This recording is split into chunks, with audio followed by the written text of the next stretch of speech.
Perkenalkan, nama saya Siva Satrio Aji dengan NIM 2023-294. Di sini saya ingin mempresentasikan hasil proyek saya dengan matkul data informasi dan pengetahuan, dan judul proyek saya adalah analisis sentimen dan normalisasi bahasa gaul pada komentar YouTube terkait stres dan kesehatan mental menggunakan pipeline pre-processing otomatis. Yang pertama, saya akan menjelaskan bagaimana caranya saya mendapatkan dataset. Oke, karena saya menggunakan komentar YouTube, ya sudah pasti kita mencari datasetnya di YouTube. Dan karena saya membahas tentang kesehatan mental dan depresi, kita mencari uh, video YouTube yang membahas tentang hal tersebut. Misalnya, sih. Nah, di sini kalian banyak sekali tentang depresi dan yang terpenting adalah kalian harus mencari komentar di salah satu video yang memiliki banyak sekali komentar. Misalnya di sini, kalian langsung saja melihat komentar yang tersedia. Bisa 317 komentar.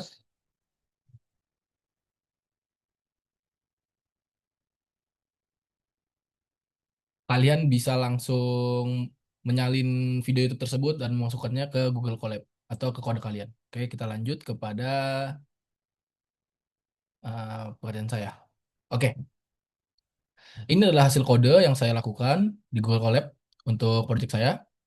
Yang pertama adalah instalasi instalasi library ya. Jadi fungsinya itu menginstal library yang belum tersedia di Google Colab. Library pertama ini digunakan untuk mengambil komentar dari video YouTube tanpa menggunakan API Google. Keuntungannya adalah gratis, tidak perlu API key, dan mudah digunakan.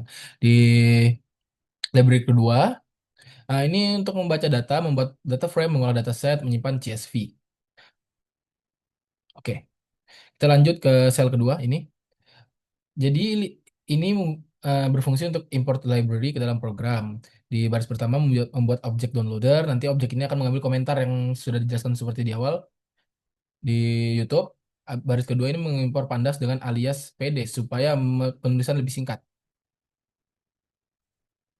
Di bagian ketiga ini adalah link dari YouTube dari video YouTube yang sudah saya ambil. Jadi fungsinya ini menyimpan daftar video yang akan diambil, komentarnya.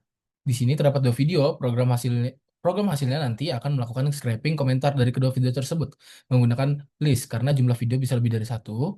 Misalnya nanti ingin menambahkan video, cukup ditambahkan saja di bawah sini. Oke, lanjut ke scraping komentar. Nah, kode ini merupakan inti proses dari pengambilan data. Fungsinya membuat objek downloader. Objek inilah yang akan mengambil komentar di video YouTube nanti. Di sini juga membuat list kosong di all comments. Semua komentar akan disimpan sini, lalu dilakukan perulangan terhadap setiap URL video. Konsepnya video diambil komentarnya, disimpan, video 2 sama seperti itu. Lalu digabungkan.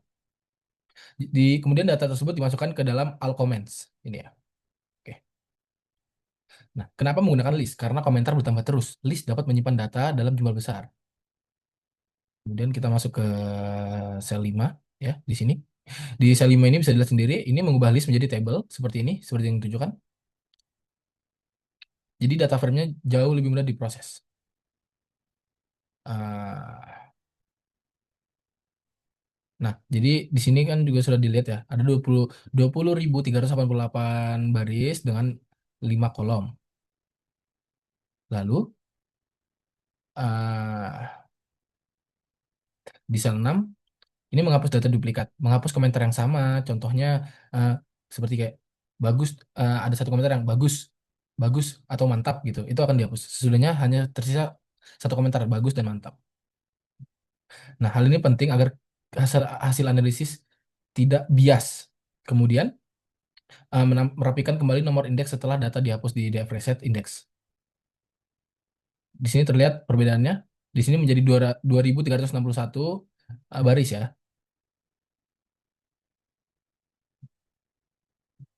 Kita lanjut ke sel 6 sampai 15. Nah, di sel ini, kode bagian ini bertujuan untuk memahami karakteristik data hasil scraping sebelum dilakukan pre-processing. Mengecek jumlah data menggunakan print jumlah data. Terus di sini ada jumlah datanya 2.361. Fungsinya menghitung jumlah komentar yang berhasil diambil. Tujuannya memastikan proses scraping berhasil. Terus juga ada mengecek missing value di df is null, melihat apakah ada data kosong pada setiap kolom. Kenapa penting? Karena data kosong dapat mempengaruhi proses analisis kan. Di sini kita lihat nol semua ya, jadi tidak ada data yang kosong.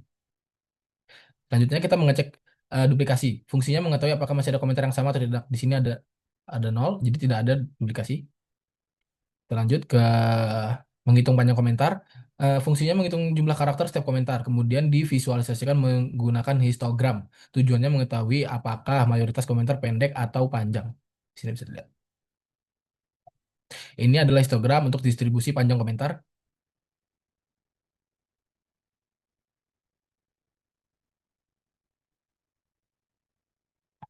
Kita lanjut. Di sini ada counter words. Counter words ini digunakan untuk menghitung kata yang paling sering muncul. Outputnya misalnya, dan ada 769 kata yang muncul. Begitu juga yang lain seterusnya.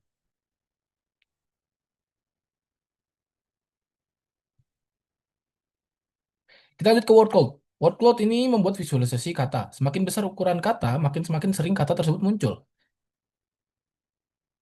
Ah, ini adalah visualisasi word cloud yang saya buat di awal. Oke. Dataset hasil scraping disimpan agar tidak perlu melakukan scraping ulang nantinya. Fungsi dari kita lanjut ya. Kita lanjut ke bagian langsung ke bagian pre-processing.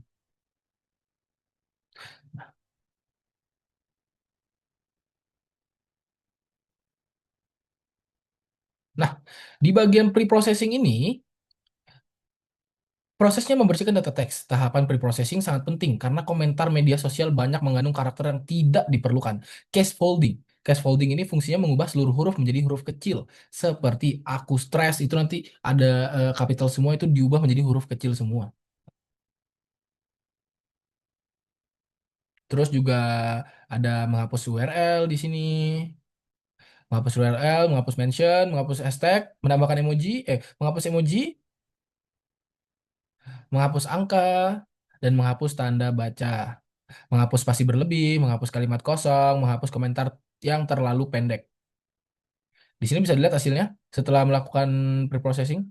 Ya, tidak ada huruf kapital, tidak ada ya, mungkin ada kesalahan satu di sini ya. Ini oke kita lanjut. Kita lanjut kepada normalisasi bahasa gaul. Ya, bagian ini merupakan salah satu tahapan penting pada penelitian. Jadi di selang ini kamu berisi pasangan kata seperti ini dia. Ini adalah kata selang dan ini adalah kata formalnya. Seperti ini. Anak Jakarta asik-asik. Ini kita ubah menjadi kata formal yang nantinya jadinya seperti ini. Juga membuat dictionary slang. Ini agar pencarian kata menjadi lebih cepat.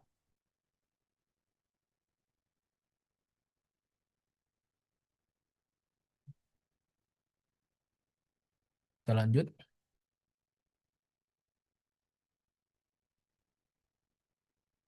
Kita lanjut ke mental dig. Ya. Jadi di mental dig ini bagian ini dibuat sendiri. Contohnya seperti ini ya, stress diubah si stress. Ini kata berlebih ya, atau huruf berlebih. Begitu juga seterusnya. Di kita lanjutkan ke fungsi normalize ini. Fungsi normalize ini melakukan dua proses sekaligus. Normalisasi bahasa gaul dan normalisasi istilah kesehatan mental. Nah, seperti nah ini dia. Di komen itu berisi bisikan bener kedang, kadeang. Nah, di clean lalu dinormalisasi menjadi bisikan benar kadang, oke? Biar lebih formal dan lebih mudah dimengerti. Kita melakukan EDA setelah preprocessing. Bagian ini mengulang analisis data, tujuannya membandingkan kondisi data sebelum dan sesudah preprocessing. Ada beberapa visualisasi juga yang dibuat. Ini ada visualisasi pertama berupa histogram, selanjutnya top 20 kata di sini bisa dilihat. Selanjutnya ada di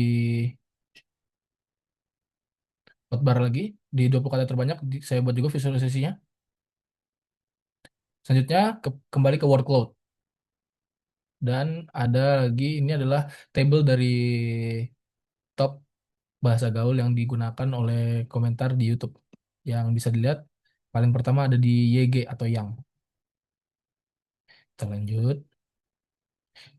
Di sini juga saya membuat visualisasinya berupa eh, bar ya. Kita lanjut ke keyword based labeling ya. Inilah proses pemberian label topik. Di label keyword ini berisi kumpulan kata untuk setiap kategori. Misalnya stres, stres itu dikumpulkan menjadi burnout, capek, lelah, beban, penat, jenuh, kelelahan dan yang lainnya. Kita lihat ada anxiety, ada depression, ada insomnia, ada motivation.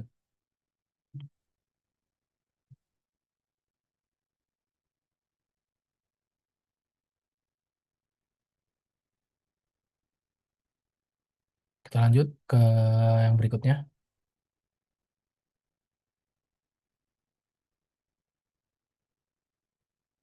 Berikutnya adalah stop word removal atau menghapus kata yang tidak bisa dimiliki yang tidak memiliki makna penting. Seperti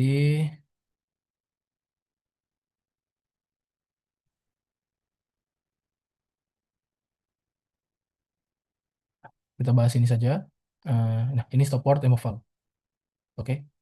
Seperti dan, yang, di, ke, sehingga hanya tersisa kata-kata yang penting. Selanjutnya kita melakukan steaming dan tokenize.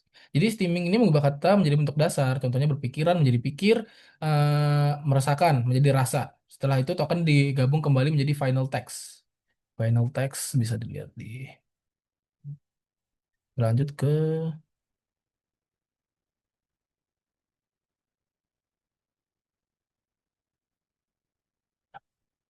di sini di sel berikutnya ini memanggil model. Model yang digunakan adalah Indonesian Robert yang telah dilatih khusus untuk klasifikasi sentimen bahasa Indonesia. Ya.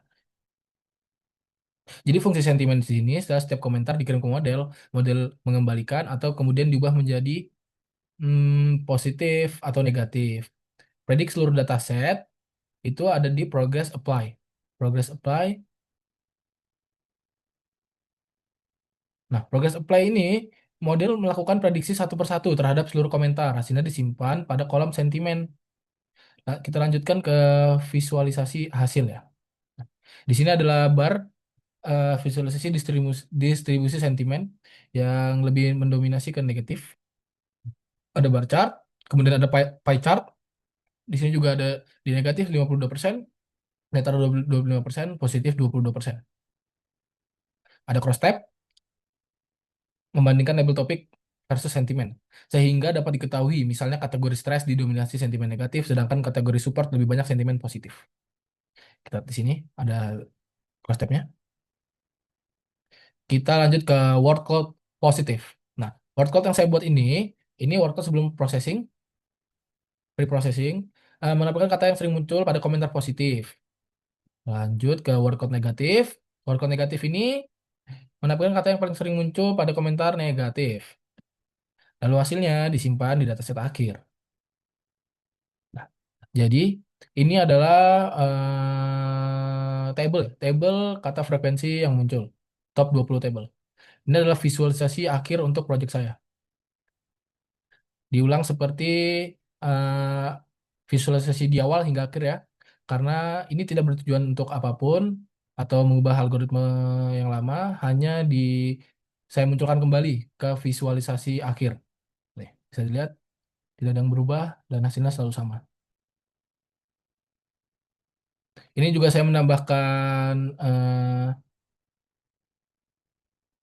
visualisasi baru yang sebelumnya belum kita lakukan. Bisa dilihat workload-nya dari awal hingga akhir. Ini adalah workload sentimen positif. Ini adalah workload sentimen negatif dan project saya selesai di kode Google Colab ini. Mungkin segitu saja yang bisa saya jelaskan untuk project kali ini. Kurang lebihnya mohon maaf. Saya Siva Satro Aji. Izin pamit undur diri. Assalamualaikum warahmatullahi wabarakatuh.